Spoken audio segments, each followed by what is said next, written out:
கிருஷ்ணகிரி திமுக நகர கழகம் சார்பில் தமிழக முன்னாள் முதல்வர் கலைஞர் அவர்களின் பிறந்த நாளை ஒட்டி நடந்த இறகு பந்து போட்டி வெற்றி பெற்றவர்களுக்கு கேடயம் மற்றும் பரிசுத் தொகை வழங்கப்பட்டது. கிருஷ்ணகிரி கிழக்கு நகர கழக திமுக சார்பில் தமிழக முன்னாள் முதல்வர் கலைஞர் அவர்களின் 102வது பிறந்த நாளை முன்னிட்டு இறகு பந்து போட்டி நடைபெற்றது. ஆண்கள் இரட்டையர் என்ற அடிப்படையில் நடந்த இந்த போட்டியில் மொத்தம் 42 அணிகள் இடம்பெற்றன. நாக் அவுட் அடிப்படையில் நடைபெற்ற இந்த போட்டியில் கடைசியில் வெற்றி பெற்ற அணிக்கு முதல் பரிசாக 10,102 ரூபாய் பரிசுத் தொகையும் கேடயம் வழங்கப்பட்டது.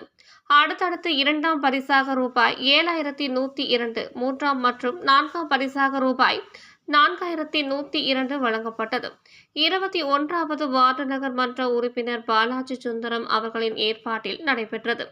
இந்த போட்டியில் கிருஷ்ணகிரி கிழக்கு மேற்கு நகர பொறுப்பாளர்கள் அஸ்லாம், வேலுமணி மற்றும் நகர துணைத் தலைவர் சாவித்ரி மற்றும் நகர மன்ற உறுப்பினர்கள் பரந்தாமன், சீனிவாசன், மணி, ஜெயக்குமார், மதன்குமார், மத்தீன் மற்றும் சந்தோஷ், கழக நிர்வாகிகள் ஐயர், சுரேஷ், கார்த்திகேயன், யுவராஜ், மேலும் விளையாட்டு வீரர்கள் மற்றும் பொதுமக்கள் கலந்து கொண்டு போட்டியை கண்டுகளித்தனர்.